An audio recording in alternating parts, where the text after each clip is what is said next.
on a concocté également des valeurs fondamentales de Acts 21. Et moi, ce matin, je veux me concentrer sur qui on est, nos valeurs, qui qu'on est en tant qu'Acts 21. La semaine prochaine, Philippe va être là, il va un peu plus parler de notre mission, de la vision quantifiable, de nos champs d'action. Mais moi, ce matin, j'avais vraiment à cœur de me concentrer sur qui qu'on est, Acts 21, nos valeurs. Car les valeurs vont déterminer notre culture. Notre culture va déterminer pourquoi on fait les choses et pourquoi on fait les choses va déterminer comment on fait les choses. Donc, avant d'aborder, OK, qu'est-ce qu'on va faire à Acts 21, qu'est-ce qu'on rêve d'accomplir, il faut parler de la fondation. Il faut parler de la base. Yes! T'as l'air d'un gars travaillant en construction, la fondation! Il aime sa job. OK, je veux parler, ce matin, moi, je veux vous parler de la culture d'Acts 21. Qui qu'on est? La culture d'Acts 21. Parce que si on ne détermine pas et on n'applique pas une culture au sein de notre Église qui est solide, qui est efficace, on n'arrivera jamais à accomplir toutes les stratégies qu'on a. Parce que oui, notre Église a des stratégies. En fait, toutes les Églises doivent avoir des stratégies de dire comment on veut partager la bonne nouvelle de Jésus. Mais nous, on a des stratégies ici. Mais si on n'établit pas une culture qui est saine, au milieu de notre Église, jamais on va réussir à accomplir nos stratégies qu'on a. Et la culture est hyper importante. Que ce soit dans une entreprise, que ce soit dans une famille, même au sein d'une famille, on a une culture qui est là également. Mais même au sein d'une Église, la culture est vraiment importante. Parce que peu importe les stratégies qu'on a, les stratégies, ça change. Ça peut changer rapidement. On peut aller d'une telle stratégie et de changer directement du jour au lendemain à une autre stratégie. Parce que ça change facilement. Mais une culture qui est profondément ancrée va être vraiment difficile à changer. Et autant que ça soit une culture qui est positive, ou même une culture qui est négative, ça va être vraiment difficile à changer. C'est pourquoi que nous, à Acts 21, on veut travailler de façon vraiment comme on met la main à la pâte parce qu'on va avoir une bonne culture. Parce que si on est pris dans une culture qui est mauvaise, on est fait. Donc, c'est pour ça qu'on veut établir ensemble une bonne culture. Et avant que je puisse aller un petit peu plus loin là-dedans, si tu nous visites pour la première fois, je veux te souhaiter la bienvenue, ou le bienvenu en fait. Et pour vrai, je suis vraiment content que tu sois ici. Peut-être que tu es invité par un membre de la famille, un collègue de travail. Peut-être que tu as vu notre publicité sur les réseaux sociaux. Tu as dit, je veux venir voir c'est quoi Acts 21. Je suis vraiment curieux ou curieuse. En fait, merci d'être là et j'espère que ça va pouvoir t'encourager. Tu vas pouvoir avoir une petite primeur de qui qu'on est un peu plus sérieusement, Acts 21. Mais également, je veux t'encourager à porter l'oreille. En tant que chrétien, mais également en tant que non-chrétien, c'est ici, puis que tu ne crois pas en Dieu, puis que tu n'as pas la foi. Parce que je suis certain que quand même, si tu appliques ces valeurs-là dans ta vie, ça va changer quelque chose. Tu vas voir quelque chose en toi qui va être vraiment, qui va changer, qui va être incroyable. Et je sais que nous, en tant qu'Église, si on applique chacune de ces valeurs-là, je vous dis, on va avoir une Église qui est puissante. On va avoir une Église qui a vraiment un impact extraordinaire.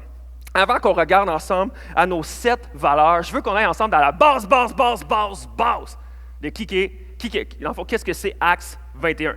Rapidement, Acts 21, c'est une Église axée sur le 21e siècle. C'est pour ça qu'on s'est appelé Acts 21, parce qu'on est axé sur le 21e siècle. S'il y a quelque chose qui ne changera pas durant toutes les années, jusqu'à temps qu'on se rende au 22e siècle, là, on va falloir changer de nom, mais s'il y a quelque chose qui ne changera pas, c'est que nous, à Acts 21, on veut faire l'Église d'une manière pertinente pour le 21e siècle. Et on veut faire l'Église d'une manière pertinente pour les Québécois et les Québécoises du 21e siècle. Et lors d'un sondage qui a été fait au Québec ici, et qu'on a interrogé le peuple québécois, il y a un résultat qui démontrait que la majorité des Québécois se disent encore croyants, disent encore accorder une importance à la Bible, mais qui ne fréquentent presque plus les églises parce qu'elle n'a pas su s'adapter à la réalité d'aujourd'hui. Donc, le peuple québécois a encore des valeurs ancrées de dire, oui, on peut croire à la Bible, puis oui, on a encore un peu la foi, mais on ne veut plus aller dans nos églises parce que c'est plus pertinent pour nous. On dirait qu'ils sont restés ancrés dans une autre époque et qu'aujourd'hui, ça ne nous rejoint pas. Et lorsque Acts 21 a été implanté, ça va faire 8 ans maintenant, qu'Acts 21 a été implanté, c'était vraiment de dire tout ce qu'on fait à Acts 21, on veut que ça soit pertinent. On veut vraiment que ça puisse avoir rapport avec la société, l'époque dans laquelle on vit, dans la culture dans laquelle on vit, et on veut que ça soit pertinent pour les Québécois et les Québécoises. C'est pour ça qu'ici, à Acts 21, on veut que notre langage puisse être pertinent. On ne veut pas utiliser des mots que personne ne va comprendre. C'est pour ça qu'on ne fait pas une messe en latin, mettons. OK? On veut vraiment que ça puisse être pertinent. On veut que notre louange, notre musique, de qu'est-ce qu'on fait, que ça puisse être pertinent, que ça puisse être agréable. On veut que nos messages, également nos discours qu'on fait ici sur le stage, puissent être pertinents et que ça puisse nous apporter des outils applicables dans notre quotidien d'aujourd'hui. On veut que nos rassemblements ici représentent notre réalité d'aujourd'hui. Et la semaine prochaine, Philippe va partager un peu sur notre mission, qu'est-ce qu'on désire appliquer. Mais moi, je veux rentrer vraiment là, dans le vif du sujet, sur nos 7 valeurs Acts 21. Est-ce que vous êtes prêts? OK, comme tantôt, on va faire comme si de rien n'était. Est-ce que vous êtes prêts? Ah, merci. Hey, c'est tellement fun. Imagine si on fait ça à chaque fois la première fois, ça va être malade. Premièrement, notre première valeur, l'Évangile. OK, on va retourner tout de suite à la base. Que veut dire le mot Évangile? OK, si je vais dans la racine grecque, OK, du mot Évangile qui est utilisé dans la Bible, c'est euangelizo.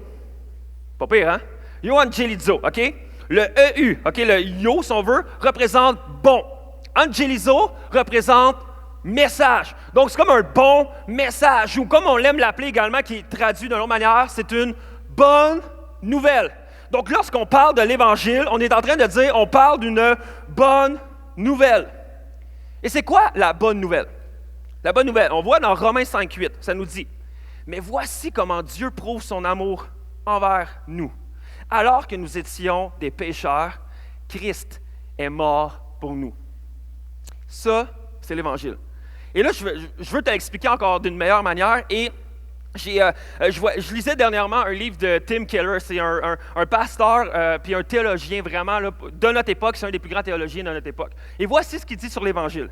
Il dit, « L'Évangile c'est que nous sommes plus pécheurs et imparfaits que nous le pensions. Et en même temps, nous sommes plus aimés et acceptés en Jésus-Christ que nous n'avions jamais osé l'espérer. » C'est beau, ça. Ça veut dire que tu penses que tu es une bonne personne? Non, tu es quand même une mauvaise personne. Puis là, oui, c'est vrai, je suis quand même une mauvaise personne. Non, tu es vraiment plus mauvais que tu le penses, OK? Et l'autre chose, c'est que, OK, mais je comprends que Jésus-Christ m'aime et qu'il est mort pour moi et que Dieu a envoyé son Fils Jésus pour mourir pour moi. Je pense qu'il m'aime un peu. Non, il t'aime pas un peu. Il t'aime d'une manière que tu ne peux même pas comprendre à quel point qu'il t'aime et qu'il est mort pour toi pour ramener cette connexion-là ensemble. Ça, c'est l'Évangile. Et dans tout ce qu'on veut faire à Acts 21, l'Évangile est au centre.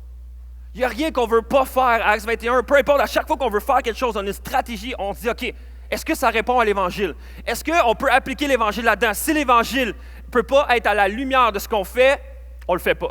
Parce que l'Évangile est central pour nous. Acts 21 existe parce qu'on veut apporter la merveilleuse, incroyable, majestueuse, bonne nouvelle de Jésus-Christ. Et c'est ça qu'on veut faire à Acts 21 et c'est pourquoi qu'on existe. C'est pour ça qu'on se rassemble ici à chaque dimanche matin. Parce qu'on veut partager cette bonne nouvelle-là. Et pour que plus de gens possible de Sherbrooke, de l'Estrie, puissent entendre ce beau message-là. Mais la réalité, c'est qu'on ne peut pas parler d'une bonne nouvelle sans mauvaise nouvelle. Vous savez, moi, dans le fond, je suis marié depuis 7 ans à une merveilleuse femme, et il a fallu un moment donné que lorsque je voulais la demander en mariage, il a fallu que j'aille magasiner une bague. Ça, c'est rough pour un gars faire ça. Parce que le gars, qu'est-ce qu'il va faire? Il va arriver là, puis il ne va pas faire « je veux celle-là ». Qu'est-ce qu'il va faire? Il va faire « qu'est-ce que tu me conseilles? » Il va demander à la fille, il va faire « je sais pas, moi, je vais te donner mon budget, puis donne-moi de quoi, OK? » Mais la réalité, c'est que lorsque j'ai commencé à magasiner la bague de ma femme, c'est qu'à chaque fois, il y avait un présentoir. Et il y avait la bague, mais la bague était toute représentée par-dessus un tissu noir. Pourquoi? Parce que lorsqu'elle mettait la lumière sur le bijou, sur la bague, le fait que le fond soit noir, ça mettait tout en valeur la bague. Et comme ça, je pouvais voir tous les petits détails. Donc, si c'était sur un fond blanc, des fois, tu te mélanges avec le fond, puis vraiment les diamants, tout ça. Mais lorsque je voyais avec le fond noir et la lumière, je pouvais voir et mettre mon œil vraiment sur le joyau, sur le bijou, sur cette bague-là. Et c'est la même chose avec l'Évangile. L'Évangile, c'est une bonne nouvelle quand on comprend qu'est-ce que c'est la mauvaise nouvelle. Et ça nous prend la mauvaise nouvelle pour voir à quel point c'est une méchante belle nouvelle. Méchante bonne nouvelle, l'Évangile. La mauvaise nouvelle, c'est quoi? La mauvaise nouvelle, c'est que tu es une mauvaise personne. C'est que je suis une mauvaise personne. C'est que ton cœur est malsain et égoïste. Mon cœur est malsain et égoïste. La mauvaise nouvelle, c'est que je ne serai jamais une bonne personne pour plaire à Dieu. Même si je m'efforce de tout mon être, que je fais plein d'affaires, je donne mon être à faire du bénévolat 24 heures sur 24, puis j'essaie d'aimer les gens, puis je donne des câlins à tout le monde. Je ne serai jamais assez bon pour Dieu. Et l'affaire, c'est que même si je veux plaire à Dieu et que j'essaie d'emprunter des chemins quelconques, il y a seulement un chemin qui mène à Dieu, mais je ne suis pas assez digne et assez bon pour emprunter ce chemin-là. Et tu peux rechercher dans tout tu peux rechercher même ce bonheur-là ou de rechercher Dieu dans peu importe. Et peut-être même que tu te dis, mais moi, mon bonheur, je veux le retrouver dans l'argent, dans les voitures, dans ma femme, dans ma famille, dans ma carrière, dans tout ça. Puis jamais tu vas réussir à trouver le vrai bonheur là-dedans. Parce qu'on va avoir toujours l'impression qu'il nous manque quelque chose.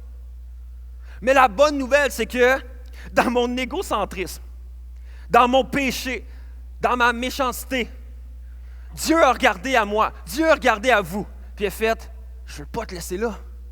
Je ne veux pas te laisser là, fait que faut que je fasse quelque chose pour te ramener à moi. Je veux t'amener à ce qu'on ait une relation ensemble. Je veux t'amener à ce que tu puisses passer l'éternité avec moi parce que présentement, tu ne te qualifies pas. Tu ne pourras jamais passer l'éternité avec moi dans l'état où tu es. Alors, il faut que je fasse quelque chose. Il faut que j'envoie la seule personne que lui est digne. Lui est digne d'emprunter le chemin. Lui est digne que je dépose mon amour sur cette personne-là. Et c'est là que lui a fait, OK, qu'est-ce que je peux prendre, qu'est-ce qui est le plus, qui est plus, que je chéris le plus en fait. Il a dit, je vais envoyer mon fils. Et ça, c'est logique. Si tu es un parent ici, tu te dis, OK, tu as le choix entre une couple de mauvaises personnes, tu te dis, OK, tu as le choix. Toi que tu aimes ces personnes-là ou ton fils, mais peux-tu sacrifier ton fils pour ces personnes-là? Tu vas faire, oui, c'est ridicule. Mais Dieu a fait ça pour nous. Et il a dit, je vais envoyer mon fils mourir pour vous. Et qu'est-ce que fait, c'est que Dieu a déposé toute sa colère, tous nos péchés, qui nous rendait indignes. Il l'a mis sur Jésus. Et Jésus est mort à la croix pour nous. Et grâce à ça, maintenant, on a accès à ce chemin-là qui mène à l'éternité. Et lorsqu'on place notre foi en Dieu, lorsqu'on place notre confiance et qu'on désire suivre Jésus, à ce moment-là, on peut marcher vers ce chemin-là. Et ce n'est pas nous qui sommes devenus dignes, mais c'est grâce à Christ. À cause qu'on a placé notre foi en Christ, là, on est digne. Et maintenant, on peut passer l'éternité avec Jésus. Et là, on peut espérer avoir le vrai bonheur parce que toute la source du bonheur, de la joie, de la paix se trouve en Jésus. Yes, ça c'est une bonne nouvelle. Ça, c'est une bonne nouvelle et c'est ça qu'on veut transmettre à Acts 21. C'est un beau message. Pour moi, c'est la plus belle histoire. Il y a pas, pour vrai, Walt Disney devrait continuer à faire tout le temps le message de l'Évangile parce que c'est la plus belle histoire qui existe. Mais Jésus est la bonne nouvelle. Et nous, on place l'Évangile comme première valeur parce qu'on veut que toutes nos autres valeurs puissent être teintées à l'image de Jésus-Christ, mais à l'image de cette bonne nouvelle-là. Donc, première valeur, l'Évangile. Deuxième valeur à Acts 21, c'est la valeur. Tu dis, je comprends pas. C'est ça le français. Des fois, il y a des mots qui veulent dire la même, qui sont pareils, mais qui ne veulent pas dire la même affaire. 1 Corinthiens 7, 23 nous dit, c'est à un très grand prix que vous avez été rachetés. Un très grand prix. Moi, j'aime pas l'art. J'aime pas l'art. J'aime l'art, mais je la comprends pas tout le temps, OK? Ma femme, c'est une artiste. Et elle aime ça voir... Tu sais, mettons, quand on a la chance d'aller quelque part dans une nouvelle ville et qu'il y a un musée, c'est sûr qu'on chicane. C'est sûr qu'on chicane parce qu'elle veut aller voir le musée, puis moi, je me dis, non. Et là, il faut qu'on ait ces petites chicanes-là. Mais la réalité, c'est que lorsque je m'y mets à y aller, j'apprends à aimer ça peu par petit peu. Mais moi, ce qui me rend qui me fait éclater le cerveau, c'est lorsque je vois des toiles pour moi qui me semblent si simples, mais qui valent si cher. Et je suis là, pourquoi une toile carrée noire avec un rond rouge, ça vaut des millions? Explique-moi ça. Pour vrai, là, je peux t'en faire une, moi, me faire des millions, moi, là genre, j'ai pas choisi la bonne carrière, là. Dieu, tu m'appelles ça être artiste, moi, j'aimerais ça, là, tu sais, gagner des millions en peinturant un rond rouge. All right! C'est la belle vie, mais non! Je comprends pas parce que, mais le tableau va prendre la valeur selon ce que les gens lui portent à ce tableau-là. La valeur, ce que les autres, ils donnent. Mais la même chose, c'est que Dieu a trouvé tellement chacun d'entre nous, tellement précieux. Vous êtes tellement précieux et précieuses qu'il a fait, vous avez tellement de la valeur, que votre valeur mérite que je sacrifie mon enfant pour vous.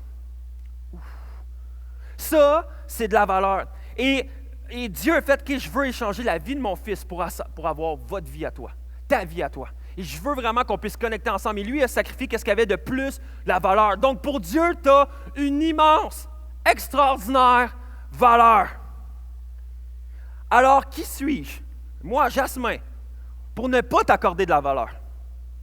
Quand mon Dieu, lui, t'aime d'un amour incroyable, puis qu'il t'accorde une plus grande valeur. Qui que t'es dans la salle pour ne pas accorder de la valeur à la personne à côté de toi? Parce que Christ est mort pour cette personne-là, autant que pour toi, mais également pour l'autre personne à côté de toi. Et à Actes 21, une de nos valeurs, c'est qu'on veut s'aimer d'une manière incroyable. On veut s'aimer. Et le cœur de Dieu, c'est qu'on s'aime d'une manière incroyable. Ça nous dit dans 1 Jean 4, 20, « Si quelqu'un prétend aimer Dieu tout en détestant son frère, c'est un menteur. » Ouch. Car il n'aime pas son frère qu'il voit, il ne peut pas aimer Dieu qu'il ne voit pas. D'ailleurs, le Christ lui-même nous a donné ce commandement, que celui qui aime Dieu aime aussi son frère. Ouch! Ça veut dire, moi j'aime Dieu, mais lui, j'aime pas la face. Dieu va arriver, il va faire, OK, soit que réellement tu m'aimes, ou si tu n'aimes pas ton frère, tu ne m'aimes pas vraiment. Parce qu'il est en train de dire, si tu n'es pas capable d'aimer la personne que tu vois à côté de toi, comment tu es capable d'aimer quelqu'un que tu ne vois pas tangiblement? C'est pas logique, mais Dieu, son cœur, c'est qu'on s'aime mutuellement, qu'on s'aime d'une manière incroyable. Et notre amour pour Dieu devrait teinter la manière qu'on aime les gens autour de nous. Donc, plus que tu aimes Dieu, plus tu accordes la valeur aux gens autour de toi. Donc, si tu dis être proche de Dieu, mais tu n'es pas capable d'accorder de la valeur à la personne à côté de toi, il y a un problème. Il y a un problème. Et avant qu'on regarde un peu c'est quoi la valeur, comment on valorise les gens autour de nous, j'aimerais qu'on regarde ensemble rapidement. Qu'est-ce que c'est pas la valeur? Donc, la valeur, ce n'est pas faire du commérage. Ça, voici ce qu'on ne veut pas voir à Actes 21. Du commérage. Le commérage, c'est quoi? C'est dire quelque chose de quelqu'un que tu n'oserais pas lui dire en pleine face. Que tu caches ça, tu fais ça dans le dos du monde. Et voici comment repérer le commérage. Pour vrai, c'est simple.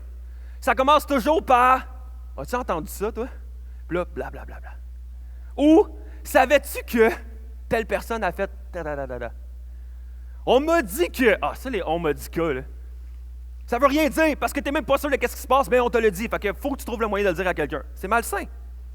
OK, l'autre chose. Je ne crois pas que c'est vrai, mais... Ça, c'est malsain aussi. Ah, celui-là, il est pire aussi. Je ne devrais pas te le dire, mais je sais que tu vas garder ça pour toi. Ça, non. Quelqu'un commence à te dire ça, tu fais comme là, tu t'en vas. Et la dernière, et non la moindre, et ça, c'est la pire. Ça, c'est traître. Je te dis ça pour que tu puisses prier pour cette personne-là. Mais, je suis certain qu'il y en a, vous l'avez déjà entendu. Non, il ne faut pas embarquer là-dedans. Donc, la valeur, ce n'est pas faire du commérage. À Actes 21, on ne veut pas ça. La valeur, ce n'est pas faire du patinage. Toujours vouloir être au courant de tout. Il y a du monde de même. Moi, pour vrai, il faut que je me watch parce que j'aime ça être au courant. Tu sais, quelqu'un qui fait comme « Hey, il est arrivé telle affaire avec telle personne. Ah ouais, comment ça? » Tu sais, j'aime ça. Mais il faut que je fasse attention parce que des fois, c'est vraiment pas de mes affaires. Mais il faut faire attention. À Actes 21, si on veut s'accorder de la valeur, il ne faut pas embarquer dans le patinage. La médisance, dire des mauvaises choses sur des personnes, ça, ce n'est pas accorder de la valeur. La flatterie, ça, c'est dangereux, la flatterie. Parce que ça paraît beau, mais c'est dangereux. La flatterie, c'est dire en face de quelqu'un quelque chose que tu n'oserais pas en dire autant dans son dos. Par exemple, « Hey, pour vrai, là, ça, je pense que... » OK, non, je ne vais pas dire ça. Mais, la flatterie, c'est dangereux. Tu sais, c'est comme dire, « Ah, hey, pour vrai, t'es vraiment bien habillé aujourd'hui. T'es vraiment... Hey, tes cheveux, c'est beau. Hey, pour vrai, t'es vraiment une bonne personne. Hey, j'aime passer du temps avec toi, et tout ça. » Puis après ça, tu te retournes, quelqu'un fait, « Hey, on l'invite-tu à souper avec nous autres? » « Oh non, ça ne me tente pas de la voir. » C'est dangereux. Des fois, on veut complimenter, mais c'est pas vraiment vrai. On veut juste paraître gentil ou gentil. Et la Bible, je pourrais en parler je pourrais faire un message là-dessus, mais la Bible nous dit de faire vraiment attention sur les lèvres qui sont flatteuses. Donc, à Actes 21, avant de complimenter quelqu'un, pose-toi la question, est-ce que tu le penses vraiment? Ou es-tu sincère lorsque tu dis ça ou c'est seulement de la flatterie? Parce que lorsque c'est sincère, ça va encourager la personne. Ce ne sera pas pour la rabaisser par la suite. La valeur, ce n'est pas de critiquer. Et ça, j'en parle, je pense, à tous mes messages. Mais c'est parce que ça fait partie du peuple québécois. Et nous, on veut faire l'Église pour le peuple québécois, fait qu'il faut dire les vraies affaires. On critique contre nos écoles. Hein, aujourd'hui, à quel point les critiques sur les réseaux sociaux, ça se fait aller là, présentement, avec le cours sur la sexualité qu'on veut avoir sur nos enfants. Là, on critique notre gouvernement, on critique les personnes, on critique nos écoles, on critique tout. Puis on chiale. On aime critiquer. Mais dernièrement, j'ai vu une de mes amies qui a posté sur Facebook, comment c'était écrit? C'était, est-ce que tu as plus prié que ce que tu en as parlé? Ça veut dire que si on est tellement contre ce qui se passe dans nos écoles, mettons-nous à genoux puis prions. Prions. Et la journée qu'on va plus prier, qu'on va chialer, je vous garantis, on va voir des vrais changements. On va voir des vrais changements. On critique nos jobs, on critique nos églises, on critique le gouvernement, on critique nos pasteurs. Ils ne sont pas habillés comme qu'on veut, ils ne parlent pas comme on veut, l'écriture est trop petite sur le PowerPoint, il est trop sévère, il n'est pas assez sévère. On critique tout le temps. Il faut faire attention, si on veut avoir de la valeur dans notre Église, on doit cesser la critique. On doit cesser le murmure, toujours murmurer, « Ah, ça ne marche pas, je ne suis pas content, Dieu ne fait pas ça dans ma vie. » On doit arrêter de murmurer. La valeur, ce n'est pas partir des rumeurs. Ce n'est pas de faire du jugement envers les autres. Ce n'est pas d'insinuer des choses. Insinuer, ça, c'est malsain aussi. Lorsque tu insinues, « Ah, je suis certain que quand il me dit ça, il ne pensait pas. Ah, je suis certain que quand il a fait ça, il n'était pas sincère. » Et on insinue des choses sans le savoir. Et ça, c'est malsain. C'est rare qu'on va faire « Ah, je suis sûr qu'elle m'aime plus qu'elle me l'a dit. » C'est rare qu'on va insinuer des bonnes choses. On va toujours insinuer des mauvaises choses. Salir la réputation de quelqu'un. Te faire valoir en abaissant les autres. Ça, c'est pas de la valeur. Maximiser le péché de quelqu'un. C'est comme, oui, il a péché. Non, il a vraiment péché, c'était vraiment grave. Calme-toi, là. Calme-toi. Le péché a la même valeur aux yeux de Dieu. Peut-être pas les mêmes conséquences. Moi, la même valeur. Calme-toi. Ajouter des trucs aggravants. « Hey non, c'était vraiment grave, qu'est-ce qu'il a fait, là, ça marche pas, puis voyons donc qu'il a fait ça comme ça. » Moi, j'ai compris quelque chose, puis je ne me mets pas la gloire sur moi, mais ça m'a fracassé. À un moment donné, j'ai entendu un prédicateur qui a dit « Juge pas le péché de quelqu'un d'autre parce qu'il pêche différemment que toi. » Sur ce, on continue. Éphésiens 4, 29 dit « Qu'aucune parole malsaine ne sorte de votre bouche, mais seulement des paroles qui, en fonction des besoins, servent à l'édification et transmettent une grâce à ceux qui l'entendent. » Wow! La valeur, c'est quoi? La valeur, c'est de saluer. Quand tu arrives à Acts 21, salue donc la personne à côté de toi. C'est pas compliqué, tu mets ta main comme ça, tu dis « Salut! » Hey, c'est fait. Mais ça fait une telle différence. S'accueillir. « Hey, salut, comment ça va? Moi, c'est Jasmin. Hey, c'est quoi ton nom, toi? Hey, qu'est-ce que tu fais dans la vie? Tu vas-tu à l'école? Qu'est-ce qui t'amène à Acts 21? Hey, on ne se connaît pas, ça serait cool de faire de quoi? » S'accueillir. On veut s'aimer. On veut se complimenter, se remercier. C'est quand la dernière fois tu as remercié la personne qui t'a donné un café le matin? C'est quand la dernière personne que tu as remercié la personne qui fait l'accueil? C'est quand la dernière fois que tu es allé voir le caméraman et tu as fait « Hey, merci de filmer, c'est vraiment cool. » Parce que maintenant, à cause de toi, je peux regarder les vidéos sur YouTube. C'est quand on se remercie et qu'on se complimente pour ce qu'on fait. Ça fait un tel changement dans une église lorsque les gens se complimentent et se disent des vraies choses. Ça fait tellement du bien. Célébrer les grandes comme les petites victoires. Ça, c'est cool. Moi, il n'y a rien qui remplit plus mon cœur de pasteur et juste de Jasmin. Là. Lorsque quelqu'un vient me voir et qui me dit « Hey, Jasmin, ça fait 2 jours que j'ai arrêté de fumer. » Des fois, on aurait pu avoir une réaction comme ça. Mais la réalité, c'est que moi, je suis comme « Wow! 2 jours, c'est bien cool! 2 jours, hey! Demain, ça va faire 3, puis après ça, on va célébrer 7, puis après ça, on va célébrer 23, puis après ça, on va célébrer 51. Mais on doit célébrer les petites victoires. Des fois, on va comme « Ben là, 2 jours, il n'y a rien là. » Non! C'est le fun. Il faut s'encourager ensemble dans les petites victoires comme dans les grandes. Et ça va accorder de la valeur aux gens autour de nous de manière incroyable. Écouter les autres avec attention et empathie. Ça, c'est de la valeur. Moi, j'ai de la misère des fois à écouter les gens avec l'empathie des fois, ou de l'attention, parce que je suis comme tout le temps, surtout quand ça bouge autour. Mais je dois me concentrer des fois à me faire violence, puis à me dire, Jasmin, écoute, prête l'oreille, fais attention. Puis je veux que les gens, lorsqu'ils viennent me voir, je demande pardon si je n'ai pas toujours réussi, mais lorsque les gens viennent me voir, je veux comme, OK, je suis avec toi, je t'écoute. Puis je veux passer du temps avec toi. Si on fait ça chacun d'entre nous dans l'Église, à quel point les gens autour de nous vont sentir qu'ils ont de la valeur. Inviter les autres à prendre un repas, aller dîner ensemble, aller souper ensemble, donner de votre temps également dans la vie des autres, aller les aider, s'investir dans les autres. Ça, c'est de la valeur et je pourrais continuer encore et encore. Mais si je regarde à cette liste-là que j'ai nommée, je suis certain que chacun d'entre nous, on a toutes des petites choses qu'on pourrait améliorer pour mieux donner de la valeur aux gens autour de nous. lors d'un sondage qui a été fait au Canada, qui a été fait parmi des centaines de chrétiens et des non-chrétiens également, ou en fait, pas des non-chrétiens, mais des chrétiens de que ça fait pas longtemps, ou des chrétiens que ça fait vraiment longtemps qui vont à l'Église. Et 82,6%, c'est assez précis, d'entre eux ont répondu que la convivialité ou l'accueil chaleureux a été le facteur majeur pourquoi ils sont revenus la deuxième fois à l'Église. Donc, ils ont été invités une fois à l'Église, et pourquoi ils sont revenus une deuxième fois? Les facteurs majeurs, 82%, c'est la convivialité ou l'accueil chaleureux. C'est fou, hein? Mais pensez-vous qu'à Acts 21, on va avoir une église chaleureuse, une église accueillante basée sur 6 personnes qui disent salut à l'entrée? Non!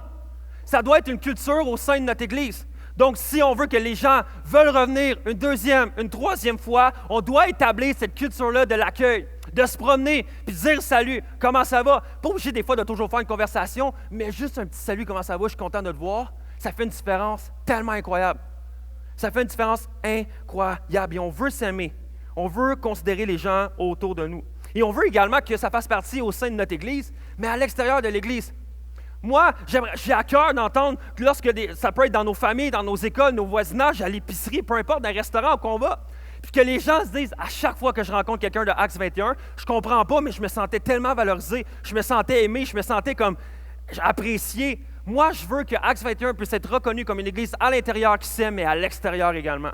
Et je vous garantis, ça va faire quelque chose de grand.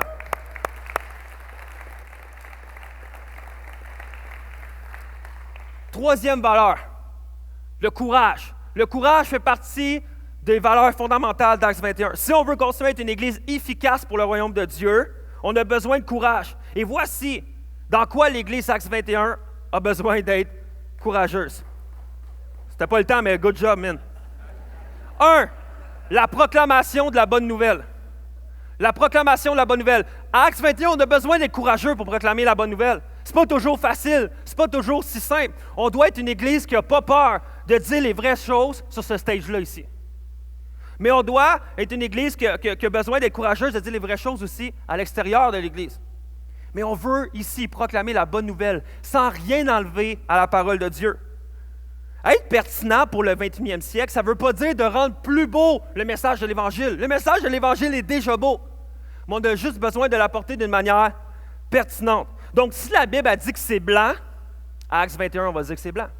Si la Bible dit que c'est noir, à Acts 21, on va dire que c'est noir. Et à Acts 21, on va appeler un péché. Et on ne va pas essayer de rendre plus beau qu'est-ce que c'est. On va proclamer la bonne nouvelle.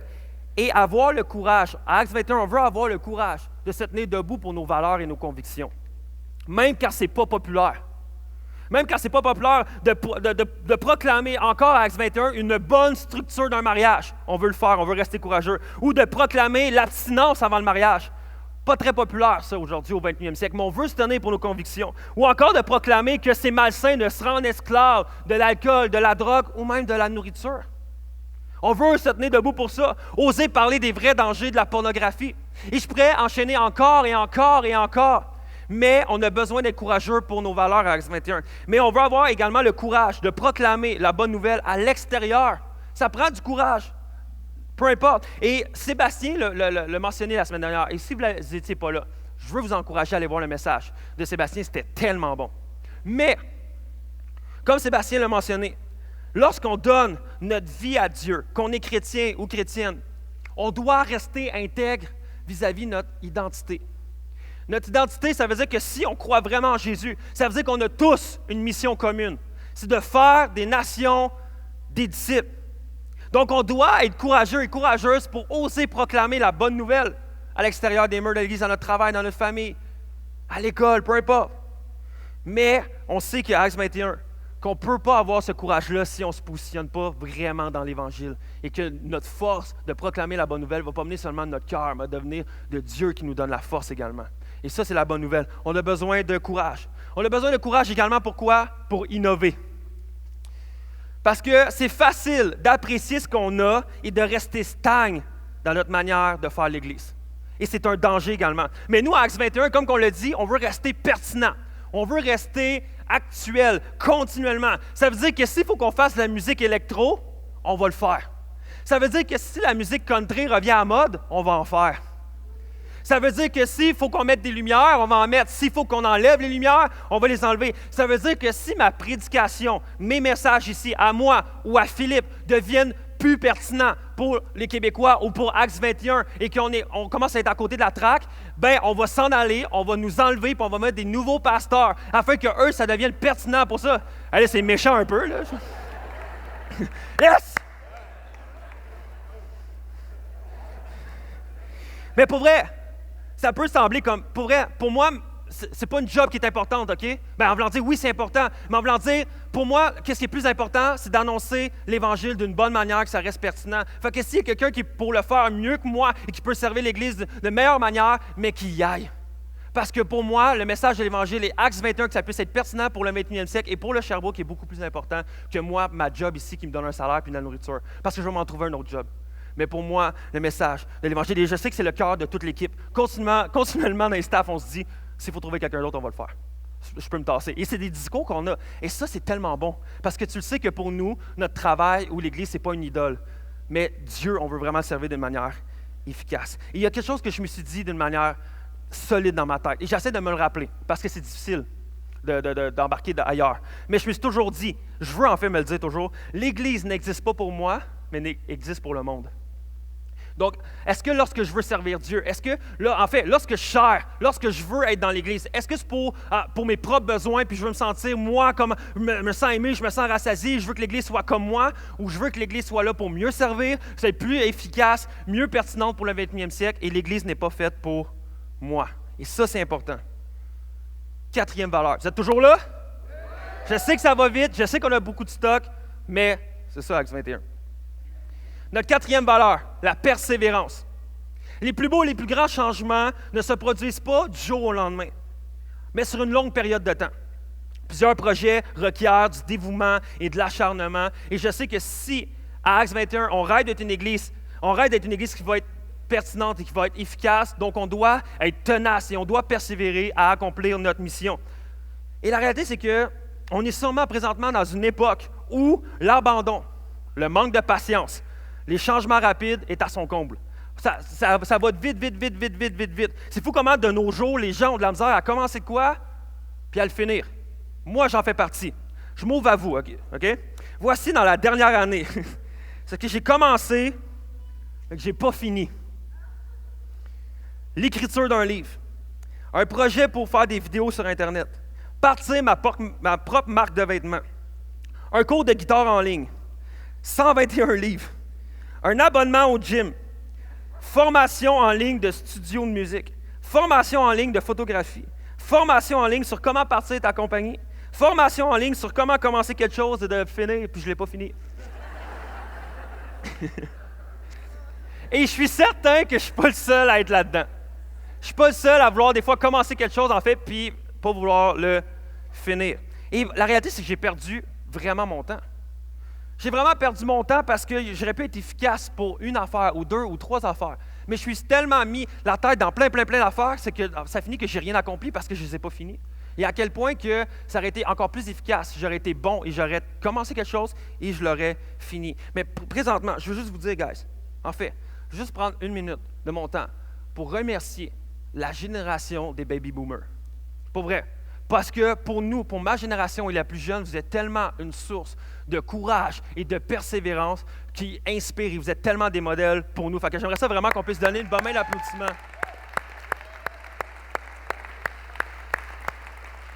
Pour vrai, merci. C'est grâce à votre courage et à votre persévérance qu'aujourd'hui, il y a encore des églises au Québec. Et pour vrai, je suis honoré. Par contre, les milléniaux et la génération plus jeune, on a du chemin à faire. Honnêtement, on a du chemin à faire. On a besoin d'apprendre à commencer quelque chose et à le finir. À dire oui, puis que la semaine prochaine, c'est encore oui. C'est vrai, ça. Preach it. La réalité, c'est qu'on veut voir des choses changer, on veut voir des choses innover, on veut voir du progrès, mais on ne persévère jamais assez pour le voir. Et ça, c'est ma génération. Et on doit se botter le derrière. À Acts 21, on veut voir des chrétiens qui persévèrent dans leur foi et qui progressent jour à jour. On veut voir des leaders qui s'investissent réellement et qui respectent leur engagement.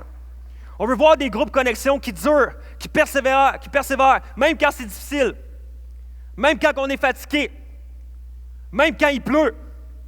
Le groupe connexion a lieu. On veut voir des gens qui persévèrent dans leurs implications, qui se donnent, qui s'investissent, qui sont fidèles, que lorsqu'ils disent « oui, je vais être là », oui, il va être là. On veut voir des chrétiens qui persévèrent dans leurs convictions et qui ne changent pas 10 fois. On a besoin de persévérance pour voir un Sherbrooke touché par le message de l'Évangile. Et on croit qu'à Acts 21, si on se donne et qu'on persévère et qu'on respecte nos engagements, on va voir des changements dans notre ville. Et on le croit réellement. Notre 5e valeur, l'excellence. L'excellence. À Acts 21, on veut faire les choses d'une manière excellente. 1 Corinthiens 15, 58. C'est Paul qui parle à l'Église de Corinthe. Il dit « Ainsi, mes frères et sœurs bien-aimés, soyez fermes, inébranlables, travaillez de mieux en mieux à l'œuvre du Seigneur, sachant que votre travail n'est pas sans résultat dans le Seigneur. » Paul nous dit « Travaillez de mieux en mieux. » Mais il ne dit pas « Travaillez de votre mieux ». Il dit « Travaillez de mieux en mieux. » On veut toujours s'améliorer. Acts 21, on veut toujours innover, grandir, faire mieux les choses. Et la pire chose qui pourrait nous arriver à Acts 21, il faut être alerte, c'est le contentement. C'est qu'on arrête de rechercher l'excellence. Il y a un mensonge qui rôde dans l'Église. Et c'est qu'on a pris un verset de la Bible et on en a fait une doctrine de la médiocrité. Je vais lire le verset et vous allez dire « Ah oui, j'ai déjà entendu » ou « Ah oui, je l'ai déjà dit. » En effet, l'Éternel n'a pas le même regard que l'homme. L'homme regarde à ce qui frappe les yeux, mais l'Éternel regarde au cœur. On a déjà entendu ce verset-là plein de fois. Et souvent même, on a pris ce verset-là pour justifier des choses faites avec peu d'excellence. En disant que Dieu ne regarde pas l'apparence, mais au cœur. Donc, si ce n'est pas excellent, c'est pas grave, Dieu voit mon cœur. Et honnêtement, on utilise ce verset-là pour vraiment justifier des mauvais services qu'on offre, lorsqu'on sert Dieu, mais que ça n'a pas donné quoi de qualité. Mais j'aimerais vous proposer une autre avenue de voir ce verset-là. 1, c'est vrai que Dieu regarde au cœur. 2, c'est vrai que l'homme regarde à l'apparence. Et à Acts 21, on désire faire l'Église pour ceux qui ne vont pas à l'Église. Donc, d'après toi, la personne qui arrive à l'Église le dimanche matin, qui n'a jamais mis les pieds dans une Église, qui ne croit pas en Dieu, arrive à Acts 21 et qui regarde qu'est-ce qu'on fait, passe par l'accueil, voit les bannières, voit le service, voit la prédication, le message, voit la musique, voit tout ça. Est-ce qu'elle va regarder à l'apparence ou elle va regarder à mon cœur? Elle va regarder à l'apparence. Elle va regarder à ce qui frappe les yeux. C'est pourquoi c'est notre job de bien représenter Dieu. Parce que notre service va représenter comment on voit notre Dieu et comment on veut le présenter aux gens autour de nous. C'est pour ça qu'on veut le faire d'une manière excellente. Parce que Jésus a tout donné, nous, on veut tout donner. On va offrir l'excellence aux autres à la mesure de notre reconnaissance envers Dieu. Et on veut le faire avec excellence, afin de mettre aucune barrière à l'Évangile. On veut que, pas que les gens rentrent ici fait comme « j'ai rien compris du message, j'ai rien vu, qu'est-ce qui était sur le stage, j'ai pas compris », parce qu'on veut que la seule barrière, que lorsque les gens rentrent ici, ce soit le message de l'Évangile qui frappe à leur cœur, qui fait « qu'est-ce que tu fais avec moi? Si je suis ton Dieu, qu'est-ce que tu fais avec moi? » On veut pas que le monde fait comme « je savais pas où aller, personne ne me parlait, tout ça », puis là, finalement, ça bloque les gens. On veut tout favoriser avec excellence. Acts 21. C'est pourquoi qu'on sert du bon café, bien présenté. C'est pourquoi qu'on a des belles présentations, on a des beaux PowerPoint, on a des belles bannières parce qu'on engage des bons graphistes pour que ça puisse être pertinent. C'est pourquoi qu'on veut une bonne louange pertinente avec des musiciens qui pratiquent, qui recherchent l'excellence. C'est pourquoi qu'on engage un technicien de son professionnel pour que ça puisse bien sonner dans une salle qui look et qui est professionnelle également. C'est pourquoi qu'on veut continuer à faire ça encore et encore. Et je pourrais nommer plein de choses qu'on veut faire avec excellence. Mais l'excellence fait partie de Acts 21. Et ce n'est pas pour mettre de la pression sur tout le monde. Il faut que tu sois excellent. Non. L'Évangile, Dieu s'est tout donné en entier, a tout fait. C'est pourquoi que nous, on veut tout faire, se donner en entier également pour les gens autour de nous qui ne viennent pas à l'Église. Notre 6e valeur, et je termine rapidement, la générosité. Et je ne veux pas m'étendre longtemps là-dessus. Pour vrai, il y a quelques semaines, dans une de nos thématiques qui s'appelait Exponentiel, Philippe a partagé un message sur la générosité qui était incroyable. Et je vous le dis, allez revoir ce message-là sur Internet. C'était excellent et c'était très bien amené. Mais la réalité, c'est que la générosité, ce n'est pas un sujet populaire au Québec.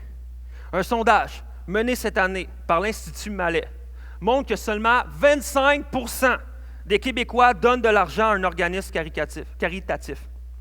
Alors que 31% disent donner du temps. Donc ici, on est à Acts 21, on est 400. Ça veut dire qu'à Acts, si je sépare ça pour que ça soit visuel pour vous, ça veut dire que sur 400, seulement 100 personnes donneraient de l'argent. Si on était ici, le Québec. 100 personnes sur 400. Et 31% donnent du temps. Ça veut dire qu'à peu près 150 personnes donneraient du temps, seraient bénévoles, et les autres, non. Selon une étude en 2014 de l'Institut Fraser, le Québec se classait au dernier rang des provinces canadiennes pour la générosité dans ses dons. Selon la même étude, le Québec se classe bon dernier au niveau de la générosité, au 13e rang des provinces canadiennes et des territoires. Les Québécois donnent en moyenne 726 $ par année, selon une étude plus récente. C'est moins de la moitié du don moyen du pays, qui est de 1523. Le pays donne en moyenne, les autres provinces, 1523 $. Au Québec, on est à 726. Et Acts 21, notre but, c'est d'être pertinent pour le Québec, mais également d'influencer le Québec. Pour moi, ces chiffres-là ne sont pas juste tristes pour l'Église, mais sont tristes également pour notre province. Et je pense que moi, j'aimerais ça voir un Québec qui est généreux, un Québec qui ose donner, un Québec que leur Dieu n'est pas l'argent, mais que leur Dieu est Jésus-Christ. Moi, je rêve de voir ça. On le voit dans 2 Corinthiens 8, versets 7 et 9. C'est un passage que j'aime vraiment beaucoup. Ça nous dit, « Vous êtes riches dans tous les domaines, qu'il s'agisse de la foi, de la parole ou de la connaissance, du zèle en toutes choses ou de l'amour qui, de nos cœurs, a gagné les vôtres. Cherchez donc aussi à exceller dans votre œuvre de générosité, dans cette œuvre de générosité. Ce n'est pas un ordre que je vous donne, mais en mentionnant le zèle que d'autres ont déployé, je cherche à éprouver l'authenticité de votre amour. Car vous savez comment notre Seigneur Jésus-Christ a manifesté sa grâce envers nous. Lui qui était riche, il s'est fait pauvre pour que vous, afin que par sa pauvreté, vous soyez enrichis. » Ça, c'est l'Évangile également. On croit à Acts 21 qu'en Christ, on est riche, que Christ a tout donné, que nous, on a accès à ça. Et je ne suis pas en train de prêcher comme là, tout le monde, on est appelé à être riche. Non, mais en Jésus-Christ, on peut tout avoir. Et on peut expérimenter même à Acts 21 une richesse dans la foi, une richesse dans la connaissance de la parole, comme ça nous dit là, une richesse en zèle. On peut voir des gens qui se dévouent à Acts 21 continuellement chaque semaine. Mais Paul désire encourager l'Église de Corinthe et je pense qu'il désire également nous encourager ici à Acts 21 en disant « Je veux éprouver l'authenticité de votre amour envers Jésus et envers les autres. » Et que ça doit s'exprimer non seulement dans le zèle, non seulement dans votre implication, non seulement dans le nombre de fois que tu pries, dans le nombre de fois que tu lis ta Bible, dans le nombre de fois que tu sors à l'Église, mais également dans ta générosité monétaire. À Acts 21, on veut avoir comme valeur la générosité. Et comme Paul l'a dit, ce n'est pas un ordre. Comme vous avez vu à Acts 21, on ne passe pas le chapeau, on ne passe pas la quête. Nous, on veut que ça vienne de votre cœur, que vraiment que lorsque vous vous positionnez dans un endroit où vous dites « Moi, j'aime Dieu, je crois à la bonne nouvelle, je crois que la bonne nouvelle devrait être prêchée, devrait être annoncée dans la ville, et je crois à ce que Acts 21 fait, donc je veux être généreux avec mon argent. Et je veux reconnaître que ce que j'ai reçu, c'est Jésus qui me l'a donné. Et c'est grâce à Jésus que j'ai accès à cet argent-là, donc je veux le donner également. Mais ce que j'aime, c'est qu'il dit également « Je veux que vous excellez dans cette œuvre de générosité. » C'est de l'excellence, ça aussi. On veut être excellent dans notre générosité aussi. Et sachez que notre but à Acts 21, c'est d'implanter des églises. On a le Sherbrooke, après ça, on a implanté Magog et on vise d'autres villes également. Mais pour implanter des églises, ça prend de l'argent également. Et on veut vous encourager à être généreux dans le royaume de Dieu. Et juste vous dire, parce que je sais qu'au Québec, l'Église n'a pas toujours fait bonne presse avec l'argent. Okay? On est au courant de ça, Acts 21. C'est pourquoi on veut être blanc comme neige. N'importe qui, vous voulez venez nous voir durant la semaine au bureau, on peut vous ouvrir nos cahiers de comptabilité, tout ça, puis on peut vous montrer tous nos budgets, comment on dépense, où, comment, tout ça. Si vous venez me voir, je suis même super honnête, venez me voir, vous dites « Jasmin, comment tu gagnes? » Je vais te le dire comment je gagne. Puis je sais pas, on veut pas cacher rien avec l'argent, on veut être blanc comme neige, puis on veut vraiment s'assurer que, genre, même moi, je n'ai pas accès tout le temps à tous ces chiffres-là. Je ne veux pas l'avoir accès parce que je ne veux pas toucher à l'argent. Les pasteurs ne touchent pas à ça. On a une équipe qui s'occupe de ça. Je veux le dire, juste vous dire, parce que je sais que c'est dangereux. Même l'Église, parfois, en a profité de ça. Mais sachez qu'à Acts 21, on veut s'assurer que tout est correct, même face au gouvernement, face à vous. Et c'est vous qui donnez de l'argent. C'est moi qui donne l'argent également à l'Église. Et on veut que ça soit bien géré. Et on s'assure que ça puisse être bien géré. Mais ça nous prend de l'argent si on veut continuer à proclamer l'Évangile. Pendant que les musiciens s'avancent, s'il vous plaît. Notre dernière valeur, c'est l'unité. L'unité. Et vous savez, je suis ici, je partage la vision de Acts 21. Je partage qui on est. Et ça serait vraiment prétentieux d'arriver ici et de vous dire, nous autres, on l'a l'affaire. Parce qu'on sait qu'il y a d'autres églises à Sherbrooke, et nous, on l'a l'affaire. Nous, on sait comment ça fonctionne. Nous, là, on a trouvé comment atteindre les Québécois. Nous, on sait qu'on est la meilleure église en ville. Non, on ne veut pas faire ça. On ne veut pas faire ça. On veut travailler pour le royaume de Dieu. Notre but à Acts 21, ce n'est pas de peupler le Granada, c'est de peupler le ciel. Et ça, c'est notre but à Acts 21. Et s'il y a d'autres églises qui amènent d'autres personnes au ciel, tant mieux. Et des fois, peut-être qu'ils ne le font pas de la même manière que nous. Mais tant mieux, ils prêchent l'Évangile, il y a des gens qui sont sauvés. Et c'est ça qu'on veut faire. Et chacun d'entre nous, on a des visions distinctes. Peut-être qu'on n'a pas la même vision qu'une autre église. On n'a pas la même manière de faire l'église que peut-être que d'autres églises de la région. Mais ça n'enlève pas que nous, on est plus adéquats qu'eux ou eux sont moins adéquats que nous. Non. On travaille pour le même royaume. Et c'est bon parce qu'il y a des personnes différentes. Et peut-être que Acts 21 ne fonctionne pas à atteindre tous les gens québécois parce que peut-être que notre style d'église ne les rejoint pas. Mais c'est pourquoi qu'il y a d'autres églises que les autres vont les rejoindre. Et il faut prier pour ces autres églises-là également. Et Paul dit à l'église d'Éphèse, dans Éphésiens 4, « Moi qui suis prisonnier à cause du Seigneur, je vous demande donc instamment de vous conduire d'une manière digne de l'appel qui vous a été adressé. Soyez toujours humbles, aimables et patients. Supportez-vous les uns les autres avec amour. Efforcez-vous de conserver l'unité que donne l'Esprit dans la paix qui vous lie les uns aux autres. Il y a un seul corps et un seul esprit. De même, Dieu vous a appelé à une seule espérance lorsqu'il vous a fait venir à lui. Il y a un seul Seigneur, une seule foi, un seul baptême, un seul Dieu et Père de tous qui règne sur tous, qui agit par tous et qui est en tous. » On est appelé à être dans l'unité. On est appelé à être dans l'unité pour le royaume de Dieu. Et on veut travailler pour cette mission-là ensemble. Donc, notre dernière valeur, c'est l'unité parce qu'on ne veut pas être prétentieux. Mais on veut également, à Acts 21, prier pour Sherbrooke. Et même, il y a des gens, même des fois, qui disent « Hey, Jasmin, ce serait cool qu'il y ait une autre église à Sherbrooke. » Et peut-être que mon cœur humain égocentrique ferait dire « Ben non! À la place, pourquoi qu'il ne viendrait pas ici au lieu d'avoir une autre église? » Mais lorsque je me mets à parler avec Dieu puis à lui demander qu'est-ce qui est mieux pour Sherbrooke, hey, Dieu dit hey, « Il faudrait qu'il y ait une église à chaque coin de rue pour essayer d'aller chercher le plus de monde possible. » Le cœur de Dieu est peiné de voir à quel point il y a des Québécois et des Québécoises qui ne vont pas à l'Église et qui le rejettent constamment. Et nous, à Acts 21, on veut seulement dire, pour le royaume de Dieu, on veut rejoindre chacune de ces personnes-là. Pour leur dire, « Hey, Dieu t'aime, puis Dieu est encore pertinent aujourd'hui, puis Dieu peut être encore présent dans ton quotidien et que tu n'as pas l'air weird. » On a toute notre vie, on a tout notre travail, on a toute notre famille, mais c'est juste que notre identité est différente. Et on ne demande pas de s'isoler à l'intérieur, mais plutôt on veut aller vers l'extérieur pour proclamer l'Évangile. Et nous, on veut vraiment, avec les autres églises, prier pour un Sherbrooke, pour l'Estrie, pour les cantons de l'Est, qui puissent être atteints par le message de l'Évangile. Et c'est pour ça que tous les mardis matins, et vous êtes tous invités à l'église de Carrefour. C'est un des pasteurs, Marc, ici, qui est parti à l'église de Carrefour, ici, à Fleurimont. Et on se rejoint là, c'est au 601 rue Saint-Michel. Et à tous les mardis matins, de 5h30 à 6h30. Et là, tu dis, « Ah, c'est de bonne heure! » Je le sais. Mais c'est qu'on sait, c'est rare que quelqu'un fait, « Hey, tu viens-tu prier? » « Ah non, j'ai pas le temps, j'ai quoi de prévu? » C'est rare que tu as quoi de prévu à 5h30 le matin. Fait que c'est une bonne raison pour y aller. On prie, puis là, toutes les églises participent. Les églises pentecôtistes, les églises baptistes, les églises catholiques. Il y a des gens de la ville qui participent. Plein de gens. Et on veut faire ça en unité. Pourquoi? Parce que le royaume de Dieu n'est pas appelé...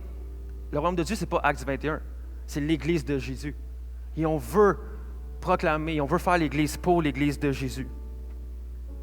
Et pour vrai, ça, c'est nos valeurs à Acts 21. Et ça, c'est qu'est-ce qui va faire notre culture.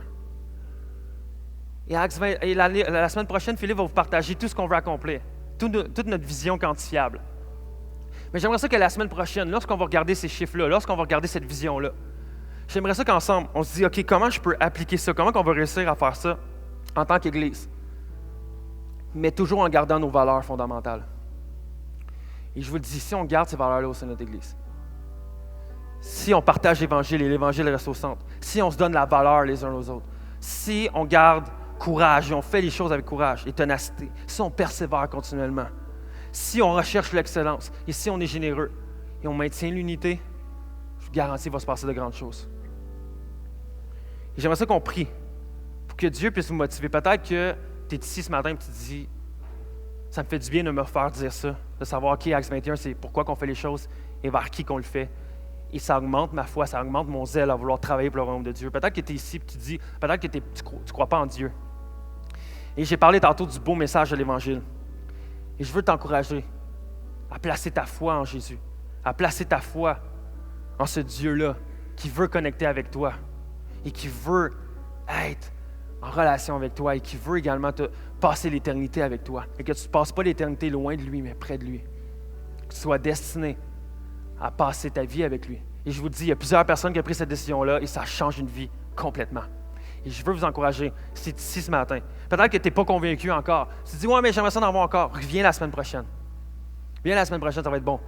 Reviens l'autre semaine après, ça va être bon. L'autre semaine après, ça va être encore meilleur. Et encore et encore. Mais je te garantis, si tu te positionnes dans un endroit, peut-être à l'église ici, puis tu continues de venir, Dieu va marteler ton cœur. Et il va se passer quelque chose en toi. Et je vous le dis, ça va être incroyable. Alors, je veux t'encourager à faire ce pas de foi-là. Et les autres, peut-être que tu es ici à Acts 21 depuis quelque peu, ou depuis longtemps même, puis que tu manques ce zèle-là. Tu dis, je trouve ça beau, mais je ne sais pas quoi faire, je ne sais pas comment vous aider, j'aimerais ça, mais je ne sais pas comment. Puis même à ça, je ne suis pas convaincu. Viens nous voir, viens jaser avec nous. Notre but en tant que pasteur, c'est que, en fait, vous donnez de l'argent à l'Église qui nous paye afin que nous, on puisse vous servir. Donc, si tu es là, tu te dis, moi, je ne comprends pas comment je peux servir, comment je peux aider, je ne comprends pas même votre vision. Pourquoi vous mettez l'excellence? Pourquoi vous mettez le courage? Venez nous en parler. On va vous le dire. Et peut-être même qu'on se met le doigt dans l'œil. Puis peut-être qu'on veut être à l'écoute et dire, bien, on veut écouter ce que toi, tu as à nous dire. Qu'est-ce que toi, tu vois de ça? Ou peut-être que tu trouves ça vraiment bon, tu veux juste dire, hey, good job. Ça aussi, c'est fun aussi. Que juste la critique. Mais, ou une parole d'encouragement, inquiétez-vous pas. C'est pas de la critique si tu viens nous voir nécessairement, là. Mais, juste vous dire, on veut travailler ensemble, on veut travailler encore. On est appelé à être une église ensemble. Et moi, je veux travailler avec vous. Puis on veut s'aimer. Et je vous aime. Et je veux qu'on s'aime mutuellement ensemble. Puis qu'on soit une église à Acts 21 que dans quelques années, le gradin va être plein. Pourquoi? Parce que des gens voient la bonne nouvelle de l'Évangile et comment on présente d'une manière courageuse, qu'on persévère et que c'est excellent. Est-ce que vous voulez vous lever avec moi, s'il te plaît? On va juste prier.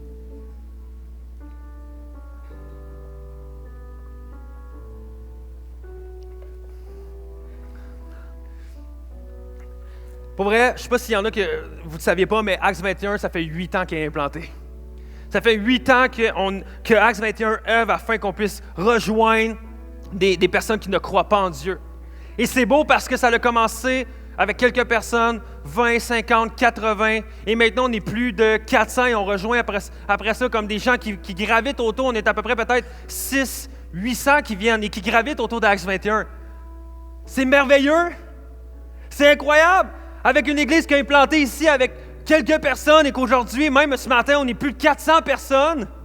Wow! Mais est-ce que je suis seul qui dit « Dieu, j'en veux plus ». Dieu, j'en veux plus. Mais en même temps, j'aimerais ça que pendant que le Ben s'avance et on va chanter des louanges à Dieu, mais j'aimerais ça qu'on ne soit pas dans comme « Ah ouais, Dieu, tu sais, brise mon cœur ». On n'est pas dans cet état-là ce matin. Ce matin, je veux qu'on soit dans un état de réjouissance. Je veux qu'on se réjouisse de ce que Dieu a fait depuis les 8 dernières années, mais qu'on puisse célébrer et prier également de ce que Dieu va faire pour les 8 prochaines autres. Et qu'on puisse dire, OK, Seigneur, j'en veux plus. On veut plus, on veut que l'Église grandisse. On veut voir un deuxième service à Acts 21. On veut voir d'autres églises implantées. On veut voir des équipes d'accueil grandir. On veut voir vraiment la zone enfants grandir, qu'on est obligé d'acheter un building au centre-ville pour mettre des centaines d'enfants. C'est ça qu'on rêve à Acts 21. Pourquoi? Pas pour qu'Acts 21 puisse grandir, pour que le royaume de Dieu grandisse. Et c'est ça qu'on veut à Acts 21.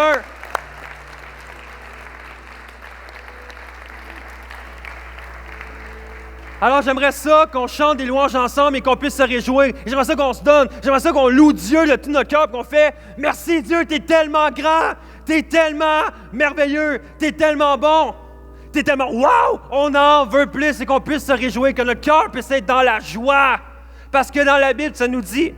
Il y a une parabole que lorsque Dieu parle du fils prodigue, également de lorsqu'un berger perd, dans le fond, a perdu un petit mouton, laisse ses 99, il va les chercher. Et ça nous dit à chaque fois qu'il y a plus de joie au ciel que lorsque quelqu'un donne sa vie à Dieu. Il y a plus de joie, il y a un party au ciel que juste les 99 autres qui restent là et qui se réjouissent. Mais je veux juste qu'on puisse chanter parce qu'à chaque semaine, il y a des gens qui donnent leur vie à Dieu. Et ça signifie la fête. Ça soit la joie dans l'Église. Moi, je ne veux pas qu'Acts 21 sente la mort, mais je veux que ça sente la vie et que ça sente la joie. Est-ce qu'on peut célébrer notre Dieu ensemble, Max? On va célébrer notre Dieu avec le band de louange et louons Dieu de tout notre cœur ce matin, Axe.